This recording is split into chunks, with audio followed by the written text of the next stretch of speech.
Dagdag pabalita, China Travel Advisory. Seguridad ng publiko sa Pilipinas hindi matatag. Ang detalye, alamin natin kay Kapag Creslin Catarong.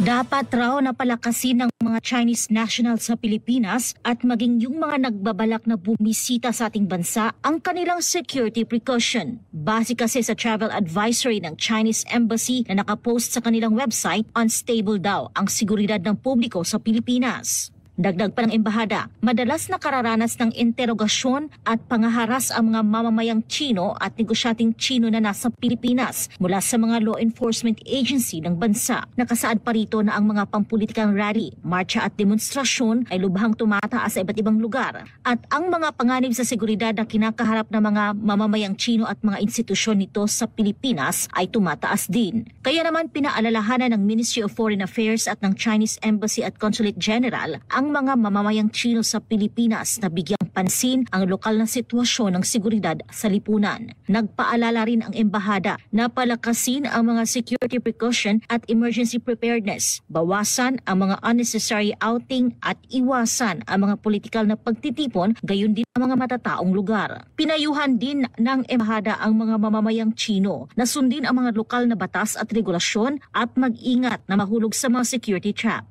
May pahayag naman ang Malacanang kaugnay dito, kung saan tiniyak pa nito na hindi nagtatarget ang pamahalaan ng partikular na national para iharas.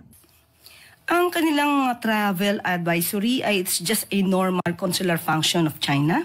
Tandaan po natin, lahat po dito ay welcome, except po of course kapag gumagawa po ng krimen, i-implement po natin kung ano po ang batas. Sinabi ni Palace Press Officer Claire Castro na malamang ang ipinalabas na travel advisory ng China ay may kinalaman sa pagpapasara ng pamahalaan sa mga operasyon ng Philippine Offshore Gaming Operators o POGO sa Pilipinas.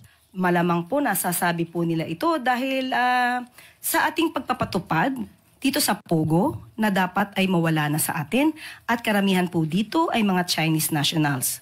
So malamang po ay isa ito sa nagiging issue po. Inihayag naman ng palasyo na bukas ang Department of Foreign Affairs para sa diskusyon kaugnay ng naturang issue. Samantala, bukod sa mga Chinese citizen sa Pilipinas, ay kasama ring binigyan ng babala ng China ang mga mamamayan nitong nagnanais na maglakbay o bumisita sa bansa. Inirekomenda ng Ministry of Foreign Affairs at ng Chinese Embassy na magsagawa ng risk assessment at gumawa ng maingat na desisyon sa paglalakbay. Kapag may emergency, hinikayat ang mga Chinese national na agad mag-report at makipag-ugnayan sa Chinese Embassy at Consulate General sa Pilipinas para sa agarang tulong. Para sa Diyos at sa Pilipinas kong mahal, Creslin Catarong, SMNI News.